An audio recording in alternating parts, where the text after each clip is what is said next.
इसमें आज की इस वीडियो में हम कक्षा 10 विज्ञान में 1 से 5 पाठ तक के सारे महत्वपूर्ण प्रश्नों को बताने वाले हैं, बहुविकल्पीय प्रश्नों को बताने वाले हैं। ठीक है, तो इस वीडियो को शुरू से लेकर के अंत तक देखिएगा ताकि आपको सारी चीजें क्लियर हो जाए। 1 से 5 पाठ तक विज्ञान का 1 से 5 पाठ तक के सारे बहुविकल्पीय प्रश्न जो कि इंपॉर्टेंट है, जो 5 सालों से पूछे जाने वाले प्रश्न हैं, उन सभी प्रश्नों को मैं बताऊंगा। और एक बात और बता दूं कि इस वीडियो में कौन कौन से चैप्टर के इंपॉर्टेंट क्वेश्चन बताऊंगा 1 से लेकर के 5 पाठ तक, जो कि आपकी चैप्टर के नाम है रासायनिक अभिक्रिया एवं समीकरण, दूसरा चैप्टर है आपका अम्ल क्षार एवं लवण, तीसरा चैप्टर है धातु एवं अधातु, चौथा चैप्टर है कार्बन एवं उसके यौगिक, और पांचवा चैप्टर है आपका तत्वों का आवर्त वर्गीकरण। ठीक है, तो इस चैप्टर से जितने भी आएंगे प्रश्न, उन सभी प्रश्नों को मैं इस वीडियो में बता दूंगा। तो इस वीडियो को शुरू से लेकर अंत तक देखिए, सारे प्रश्न तैयार कर लीजिए ताकि आपकी तैयारी बेस्ट तरीके से हो सके। ठीक है, तो 5 सालों से जितने भी प्रश्न पूछे जा रहे हैं इंपॉर्टेंट, उन सभी प्रश्नों को मैं इस वीडियो में बता देने वाला हूँ। ठीक है, चलिए हम बात करते हैं चैप्टर 1 से शुरुआत करते हैं इसकी। तो जैसा कि आप देख रहे होंगे कि यहाँ पे हमने लिखा हुआ है पाठ 1 रासायनिक अभिक्रियाएं एवं समीकरण। पहला क्वेश्चन हमारा है मैग्नीशियम धातु का वायु में जलना एक उदाहरण है। देखिए, सारे क्वेश्चन आपके लिए बहुत इंपॉर्टेंट साबित होंगे। कुछ क्वेश्चन हमने गेस करके लिखे हुए हैं और कुछ क्वेश्चन प्रीवियस ईयर क्वेश्चन से लिए हुए हैं। तो प्रीवियस ईयर क्वेश्चन जो भी है वो लगातार 4-5 सालों से पूछा जा रहा है। ठीक है, और कुछ हमने लिया है जो कि इस बोर्ड एग्जाम में आ सकता है। तो देखिए, मैग्नीशियम धातु का वायु में जलना एक उदाहरण है। क्या है? भौतिक परिवर्तन का, रासायनिक परिवर्तन का, उष्मागतिकी का, इनमें से कोई नहीं। देखिए, एक स्पेशल में हर एक चैप्टर की वीडियो हमने बना दी है, लिंक डिस्क्रिप्शन में, वहां से जाकर के अगर आप चैप्टर वाइज देखना चाहते हैं 8 चैप्टर तक या अधिक चैप्टर तक, पूरे चैप्टर के इंपॉर्टेंट क्वेश्चन हमने बता दिया है। ठीक है, तो जाकर के लिंक पर क्लिक करके भी देख सकते हैं। अब इस वीडियो में हम 1 से लेकर के पूरे रसायन विज्ञान के, पूरे केमिस्ट्री के इंपॉर्टेंट क्वेश्चन हम बता देंगे। तो पूरे केमिस्ट्री के इंपॉर्टेंट क्वेश्चन को आपको तैयार करना है, तो इस वीडियो को छोड़कर कहीं मत जाइएगा। तो देखिए, जो मैग्नीशियम धातु है उसका जलना वायु में कौन सा परिवर्तन है? तो ऑप्शन है आपका बी, रासायनिक परिवर्तन है। याद कर लीजिएगा कौन सा परिवर्तन है? रासायनिक परिवर्तन। कौन सा परिवर्तन है? रासायनिक परिवर्तन। ठीक है, देखिए, मैग्नीशियम 2Mg + O2 को जब हम वायु के साथ जलाते हैं, जब इसको हम एक साथ अभिक्रिया कराते हैं तो 2MgO बनता है मैग्नीशियम ऑक्साइड, जो कि एक रासायनिक परिवर्तन का उदाहरण है। ठीक है, अब हम बात करते हैं दूसरे प्रश्न के बारे में। दूसरा प्रश्न हमारा क्या है? ऊष्माशोषी अभिक्रिया है। दूसरा प्रश्न है हमारा ऊष्माशोषी अभिक्रिया है। N2 + O2 और ये अभिक्रिया करके 2NO बना, और H2 + I2 अभिक्रिया करके 2HI बना, C + O2 ये अभिक्रिया करके 2HI बना, और S + O2 ये बना SO2। ठीक है, तो ये ऑप्शन पहले ही गलत हो जाएगा। ये कभी भी ऊष्माशोषी अभिक्रिया नहीं होगी, ये भी नहीं, ये तो अभिक्रिया ही गलत है। ठीक है, और ये भी नहीं होगा तो ये भी गलत है। और N2 + O2 जो है ये ऑप्शन आपका सही हो जाएगा, क्योंकि यही है ऊष्माशोषी अभिक्रिया। ठीक है, अब हम बात करते हैं ऊष्माशोषी अभिक्रिया क्या क्यों है, इसके बारे में थोड़ा सा बात कर दे। तो देखिए, ये N2 + O2 को जब हम अभिक्रिया करेंगे तो 2NO बनेगा, लेकिन इसके साथ साथ 45 किलो कैलोरी ऊर्जा ऊष्मा शोषण होगा। ठीक है, ऊष्मा का शोषण होगा, तो इसे ऊष्माशोषी अभिक्रिया है। देखिए, अब हम बात करते हैं तीसरे प्रश्न के बारे में। तीसरा हमारा क्वेश्चन क्या है? प्रतिस्थापन अभिक्रिया निम्न में से किसका गुण है? प्रतिस्थापन अभिक्रिया निम्न में से किसका गुण है? देखिए, ऑप्शन दिया गया है एल्कीन का, एल्काइन का, पैराफिन का, और इनमें से कोई नहीं। तो सही उत्तर आपका है एल्कीन का। ठीक है, आप याद कर लीजिएगा कि जो प्रतिस्थापन अभिक्रिया है वो एल्कीन का गुण है। ठीक है, ये हो गया। अब चलिए बात करते हैं चौथे प्रश्न। चौथा प्रश्न हमारा कार्बन मोनोऑक्साइड की क्लोरीन के साथ अभिक्रिया द्वारा कार्बोनिल क्लोराइड का बनना उदाहरण है। देखिए, जब हम CO + Cl2 को जब मिलाते हैं तो COCl2 बनता है। ठीक है, ये कौन सा उदाहरण है? किसका उदाहरण है? वियोजन अभिक्रिया का, संयोजन अभिक्रिया का, विस्थापन अभिक्रिया का, अपघटन अभिक्रिया का। तो ये मिल करके तुरंत वैसा जैसा का तैसा ये बन जा रहा है, एक में एकल उत्पाद का निर्माण कर रहा है। ठीक है, तो इसे हम कहते हैं संयोजन अभिक्रिया। ठीक है, तो 2 या 2 से अधिक पदार्थों का अभिक्रिया कराने पर जब एकल उत्पाद का निर्माण देते हैं तब उसे क्या कहते हैं? हम संयोजन अभिक्रिया कहते हैं। अब देखिए, बात करते हैं पांचवें प्रश्न के बारे में। पांचवा प्रश्न हमारा Fe2O3 + Al जब अभिक्रिया कराते हैं इनका, एल्यूमिनियम का Fe2O3 के साथ, तब Al2O3 बन जाता है प्लस में 2Fe। ऊपर दी गई अभिक्रिया किस प्रकार की है ये पूछा गया है। तो देखिए, ऊपर दी गई अभिक्रिया इसमें देखिए Fe2 यहाँ पे 2 है, तो यहाँ पे Al के साथ 2 जुड़ गया, यानी कि कम क्रियाशील वाले तत्व को छोड़ करके अधिक क्रियाशील वाले तत्व के साथ इसका जो अणु है वो विस्थापित हो गया है। तो यह कौन सी अभिक्रिया होगी? विस्थापन अभिक्रिया होगी। तो देखिए, ऑप्शन में कहाँ है?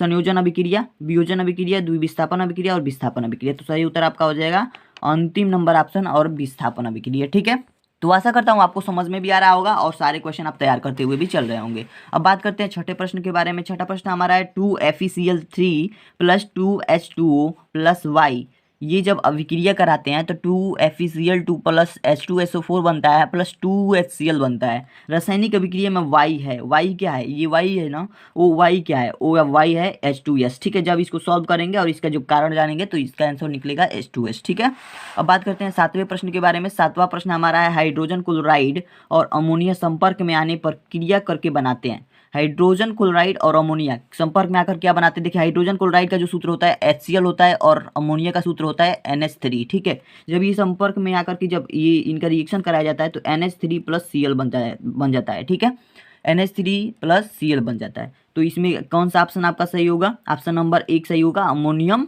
क्लोराइड। अमोनियम क्लोराइड बनता है तो अमोनियम क्लोराइड आपका ऑप्शन सही हो जाएगा। ठीक है, तो इस तरीके से ये सारे प्रश्न तैयार कर लीजिएगा। पार्ट 1 के जितने भी इंपोर्टेंट क्वेश्चन हो सकते हैं उन सबको हमने बता दिया। ठीक है, अब बात करते हैं दूसरे चैप्टर अम्ल क्षार एवं लवण के इंपोर्टेंट क्वेश्चन की। तो उसमें कौन कौन से इंपोर्टेंट क्वेश्चन है चलिए देखते हैं।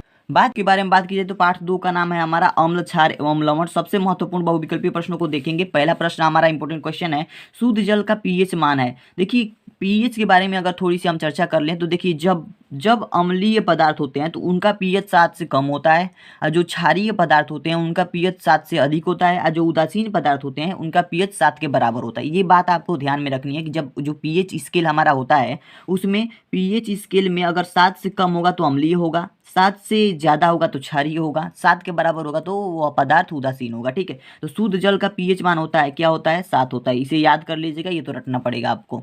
अब बात करते हैं H2S विलयन का पीएच मान है। तो H2S विलयन, H2S क्या है, H2S विलयन एक अम्लीय विलयन है, तो इसलिए इसका जो पीएच मान होगा 7 से कम होगा। ठीक है, तीसरे प्रश्न की बात करते हैं। तीसरा प्रश्न है हमारा अम्लीय विलयन का पीएच मान है। अम्लीय विलयन का जब अम्लीय है तो 7 से कम ही होगा, तो ऑप्शन नंबर बी सही है आपका, 7 से कम। ठीक है, अब बात करते हैं चौथा क्वेश्चन। इसमें क्या है, क्षारीय विलयन का पीएच है।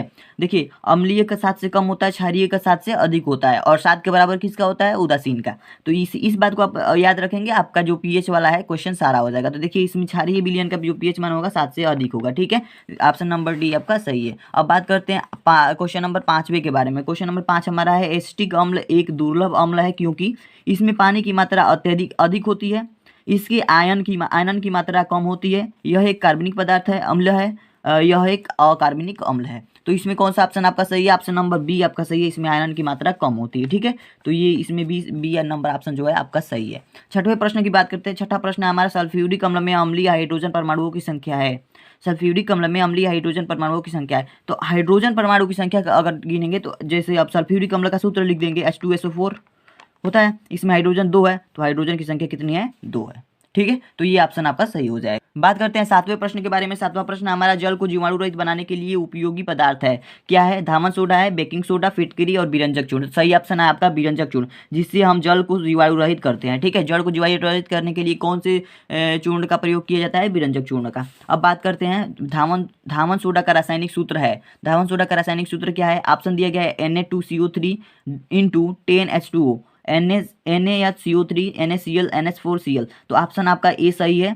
जब भी आपको 10H2O जिसमें गुणा हुआ दिखाई देगा उसे आप धामन सोडा समझ लीजिएगा Na2CO3 के साथ। ठीक है, तो Na2CO3 × 10H2O ये आपका धामन सोडा का रासायनिक सूत्र होता है। क्वेश्चन नंबर 9 की बात करते हैं। क्वेश्चन नंबर 9 है हमारा खाने के सोडा का रासायनिक सूत्र है। खाने के सोडा का रासायनिक सूत्र क्या है, NaHCO3। तो ऑप्शन नंबर बी आपका सही है, NaHCO3। ठीक है, बात करते हैं क्वेश्चन नंबर 10 के बारे में। क्वेश्चन नंबर 10वां है हमारा, थोड़ा सा ध्यान दीजिएगा इसमें। क्वेश्चन नंबर 10 है NaOH का 10 मिली बिलियन HCl के 8 मिली बिलियन से पूर्णतः उदासीन हो जाता है। ध्यान दीजिएगा, 10 मिली बिलियन जो है HCl के 8 मिली बिलियन से पूर्णतः क्या हो जाता है, उदासीन हो जाता है। यदि हम NaOH के उसी बिलियन का 20 मिली लें, अगर ये बिलियन 20 मिली हो तो उदासीन करने के लिए HCl के लिए बिलियन की कितनी मात्रा की आवश्यकता होगी, ये हमें बताना है। तो देखिए अगर इस जगह पे यहाँ पे 10 है तो यहाँ पे अगर हम 20 करेंगे तो 20 करने का मतलब कि इस 10 में 2 का गुणा किया हमने, इस 10 में 2 का गुणा किया हमने। ठीक है, तभी तो यहाँ पे 20 हुआ।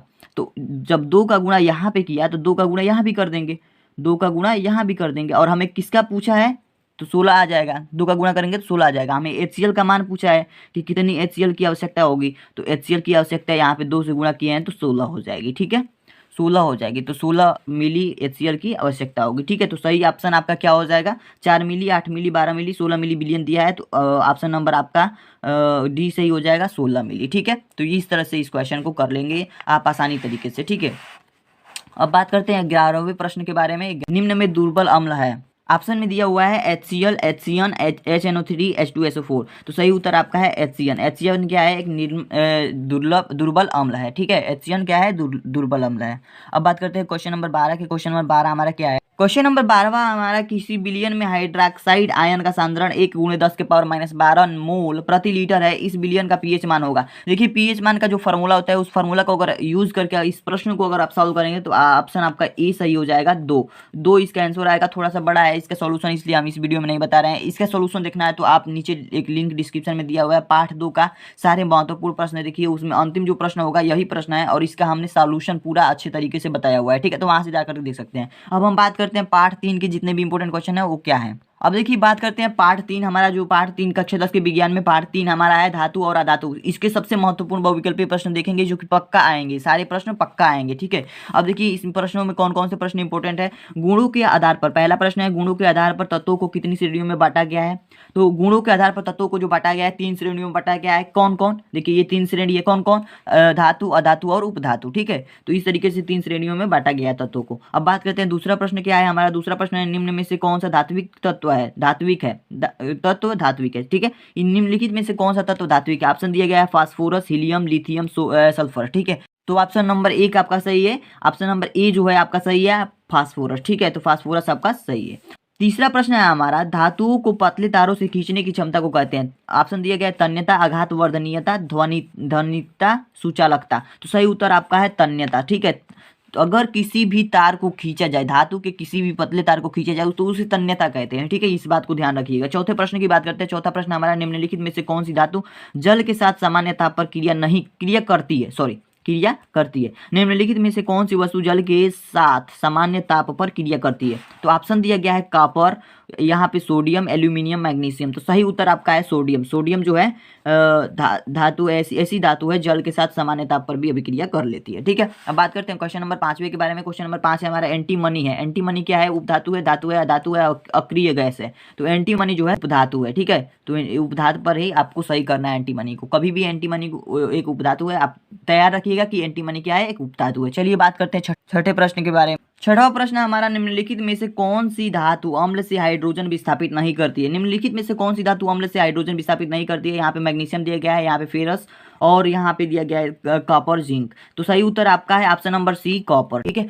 बात करते हैं 7वें नंबर क्वेश्चन की। तो 7वां नंबर क्वेश्चन है, पीतल है। तो पीतल देखिए, पीतल की बात की जाए तो कॉपर और जिंक से मिलकर के बना होता है। कॉपर की मात्रा इसमें 70% और जिंक की मात्रा 30% होती है, और ये मिलकर के पीतल बनता है। तो पीतल कौन सी धातु हुआ, मिश्र धातु हुआ, क्योंकि इसके मिश्रण से बना हुआ है, ठीक है। तो ये मिश्र धातु कहलाता है, ठीक है। तो पीतल क्या है, एक मिश्र धातु है। अब बात करते हैं 8वें प्रश्न के बारे में। 8वां प्रश्न हमारा, धातुओं के ऑक्साइड सामान्यता होते हैं। धातुओं के ऑक्साइड सामान्यतः होते हैं, अम्लीय होते हैं, क्षारीय होते हैं, उभयधर्मी, उदासीन, क्षारीय होते हैं, ठीक है। कभी भी धातुओं के ऑक्साइड सामान्यतः क्या होते हैं, अधिकतर टाइम क्षारीय होते हैं। अब बात करते हैं 9वें इंपॉर्टेंट क्वेश्चन की। 9वां इंपॉर्टेंट क्वेश्चन हमारा, एल्यूमिनियम कार्बाइड पर जल की क्रिया द्वारा इनमें से कौन सा हाइड्रोकार्बन उत्पन्न होता है। एल्यूमिनियम कार्बाइड पर जल की क्रिया द्वारा इनमें से कौन सा हाइड्रोकार्बन उत्पन्न होता है। ऑप्शन दिया गया है एथेन, मेथेन, एसिटिलीन और एथिलीन। तो सही उत्तर आपका है ऑप्शन नंबर सी, एसिटिलीन, ठीक है। एसिटिलीन एक ऐसी अभिक्रिया होती है जो जिसके द्वारा हाइड्रोजन का हाइड्रोकार्बन उत्पन्न होते हैं, ठीक है। अब बात करते हैं 10वें और अंतिम प्रश्न के बारे में। 10वां प्रश्न हमारा, अमलगम होते हैं। ऑप्शन दिया गया है उपधातु, मिश्र धातु, यौगिक और विषमांगी मिश्रण। तो सही उत्तर आपका क्या है, मिश्र धातु। तो ऑप्शन नंबर बी आपका सही हो जाएगा, मिश्र धातु, ठीक है। करते हैं कक्षा 10 के विज्ञान में पार्ट 4 हमारा कार्बन तथा उसके यौगिक। इस पार्ट के जितने भी इंपॉर्टेंट क्वेश्चन हो सकते हैं बहुविकल्पी में, उन सभी प्रश्नों को बताने वाला हूँ। 100% ये प्रश्न आएंगे, तो आप ध्यान से देखिएगा सारे प्रश्नों को। पहला प्रश्न हमारा, एथेन का आणविक सूत्र C2H6 है। इसमें 6 सहसंयोजी आबंध है, 7 सहसंयोजी आबंध है, 8 सहसंयोजक आबंध है और 9 सहसंयोजक आबंध है। तो सही उत्तर आपका क्या होगा, देखिए जब भी हम C2H6 का डायग्राम बनाएंगे तो C2 यानी कि 2 C और H6 1 2 3 4 5 6 गो 6 है, 6 6 गो H है, ठीक है। तो H की संख्या कितनी है 6 है। तो अब देखिए कभी भी हम इसका डायग्राम बनाएंगे तो इसमें जो भी बंद है, जो भी बंद लगा हुआ है तो इसको साथ गिन लेंगे, एगो बंद, दूगो बंद, तीन गो, चार गो, 5 6 7, 7 बंद जुड़ा हुआ है तो 7 सहसंयोजक का बंद है। ठीक है, तो ऑप्शन नंबर आपका बी सही हो जाएगा। अब बात करते हैं दूसरे प्रश्न के बारे में। दूसरा प्रश्न हमारा क्या है, कार्बनिक यौगिक का मुख्य स्रोत है, क्या है, कोलतार है, पेट्रोलियम है, कोलतार तथा पेट्रोलियम है, इनमें से कोई नहीं। तो आपका आंसर है पेट्रोलियम। ठीक है, पेट्रोलियम क्या है, कार्बनिक यौगिक का मुख्य स्रोत है। ठीक है, अब बात करते हैं तीसरे प्रश्न के बारे में। तीसरा प्रश्न हमारा क्या है, कार्बनिक यौगिक के निर्माण का अजैव शक्ति सिद्धांत किसने दिया था।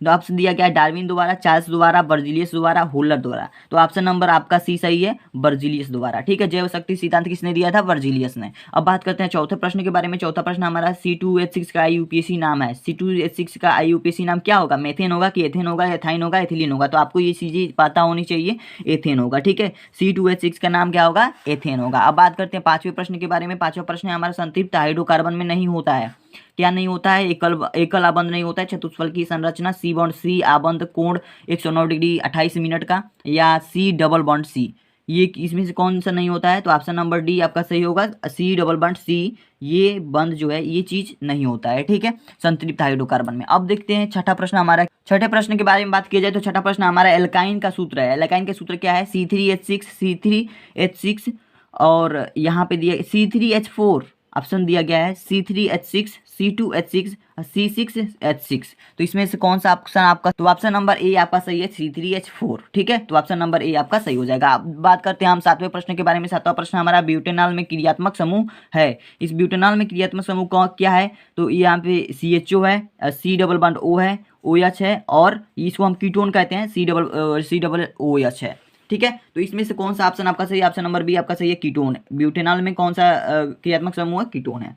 अब बात करते हैं आठवें प्रश्न के बारे में। आठवां प्रश्न हमारा क्या है, एथिल एल्कोहल का IUPAC नाम है। एथिल एल्कोहल का IUPAC नाम है, क्या है, एथेनॉल है, मेथेनॉल, एसिटिक अम्ल, एथेनोइक अम्ल। तो सही उत्तर है आपका एथेनॉल। बात करते हैं नौवें प्रश्न के बारे में। नौवां प्रश्न हमारा एसिटिक अम्ल में अम्लीय हाइड्रोजन परमाणुओं की संख्या है। तो इसमें 1 2 3 4 ऑप्शन दिया गया है, तो ऑप्शन नंबर 4 आप चौथा सही हो जाएगा, 4। ठीक है, तो हाइड्रोजन परमाणुओं की संख्या एसिटिक अम्ल में कितनी होती है, 4 होती है। अब बात करते हैं 10वें प्रश्न के बारे में। 10वां प्रश्न हमारा साइक्लोप्रोपेन में कार्बन परमाणुओं की संख्या है, क्या है, 4 है कि 2 है कि 3 है कि 5 है। तो ऑप्शन नंबर तीसरा आपका सही हो जाएगा, 3 है। ठीक है, तो ये 3 कार्बन परमाणुओं की संख्या होती है साइक्लोप्रोपेन में। ठीक है, तो इस प्रकार से ये 10 प्रश्न हो गए जो कि पार्ट 4 के हैं। अब बात करते हैं अंतिम पाठ के सबसे महत्वपूर्ण प्रश्न कौन कौन से हैं। तो अब हम देखने वाले हैं कक्षा 10 के पाठ 5 तत्वों का आवर्त वर्गीकरण की जितने भी इंपोर्टेंट बहुविकल्पीय प्रश्न हो सकते हैं सबको देखेंगे, पक्का ये क्वेश्चन आएंगे।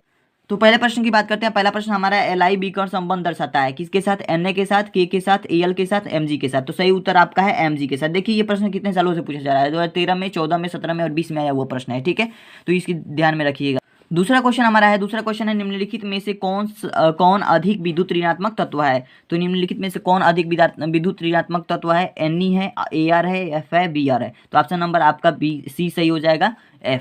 ठीक है, अब बात करते हैं तीसरे प्रश्न के बारे में। मुद्रा धातु है, मुद्रा धातु क्या है, कौन है, Zn है, Sn है, Pb है, Cu है। तो कॉपर जो है मुद्रा धातु कहा जाता है, तो इसे हम कॉपर पे सही कर देंगे। ठीक है, ऑप्शन नंबर चौथा आपका सही है। बात करते हैं चौथे प्रश्न के बारे में। चौथा प्रश्न हमारा निम्नलिखित में अम्लीय ऑक्साइड है, Al2O3, K2O, MgO, P2O5। तो P2O5 ऑप्शन आपका सही है क्योंकि यही एक अम्लीय ऑक्साइड है। ठीक है, बात करते हैं पांचवें प्रश्न के बारे में। पांचवा प्रश्न है निरूपक प्रारूपिक। ठीक है, निरूपक जिसे हम प्रारूपिक कहते हैं तत्व है, सोडियम है कि पोटेशियम है कि स्कैंडियम है कि हीलियम है। तो ऑप्शन नंबर ए आपका सही है, सोडियम। ठीक है, Na जो है एक निरूपक तत्व है, प्रारूपिक तत्व है। ठीक है, बात करते हैं छठवें प्रश्न के बारे में। छठा प्रश्न हमारा विकर्ण संबंध रखने वाले तत्व है। विकर्ण संबंध रखने वाले तत्व कौन कौन से है, Li एवं Be, Li एवं Mg, और लिथियम एवं सोडियम, और Bi एवं Si। तो ऑप्शन नंबर आपका बी सही है, Li एवं Mg यानी लिथियम और मैग्नीशियम ही हमारा विकर्ण संबंध रखने वाले तत्व हैं। विकर्ण संबंध का मेन उदाहरण यही है, लिथियम और मैग्नीशियम। ठीक है, बात करते हैं सातवें प्रश्न के बारे में। सातवां प्रश्न नियॉन है। नियॉन क्या है, क्षार धातु है, अक्रिय गैस है, उपधातु है, संक्रमण तत्व है। तो ऑप्शन नंबर बी आपका सही हो जाएगा, नियॉन एक अक्रिय गैस होता है। ठीक है, अब बात करते हैं आठवें प्रश्न के बारे में। ये सारी चीजें आपको याद कर लेनी है। ठीक है, आठवें प्रश्न के बारे में बात करते हैं। निम्नलिखित में किसका आकार बड़ा होता है, किसका आकार बड़ा होता है, लिथियम का, सोडियम का, के का यानी पोटेशियम का, रुबिडियम का। तो ऑप्शन नंबर आपका डी सही है, रुबिडियम का। ठीक है, यानी आरबी का।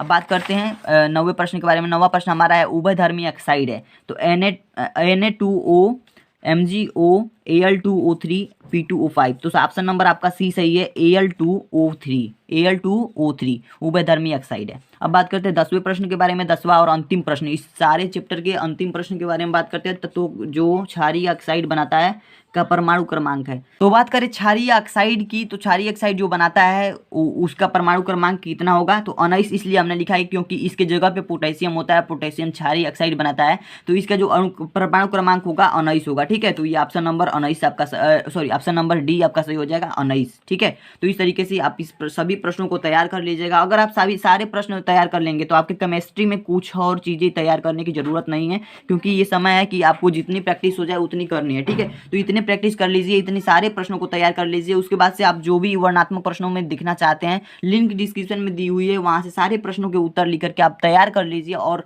बहुत ही अच्छे तरीके से आपकी तैयारी चल रही है। तो विज्ञान में 70 में 70 आपको लाना है। तो सारी हमारी वीडियोज आने वाली हैं, तो सारे वीडियोज को देखते जाइए, एग्जाम तक आपके साथ हैं। तो मिलते हैं नेक्स्ट वीडियो में, तब तक के लिए धन्यवाद। अगर आपने चैनल को सब्सक्राइब नहीं किया तो चैनल को सब्सक्राइब कर लीजिए प्लीज़। इतने आपके लोगों के लिए मेहनत कर रहे हैं, तो आप वीडियो को लाइक भी कर दिया कीजिए ताकि हमारा मोटिवेशन और भी जारी रहे। ठीक है, तो आज के लिए इतना ही दोस्तों, मिलते हैं नेक्स्ट वीडियो में, तब तक के लिए धन्यवाद।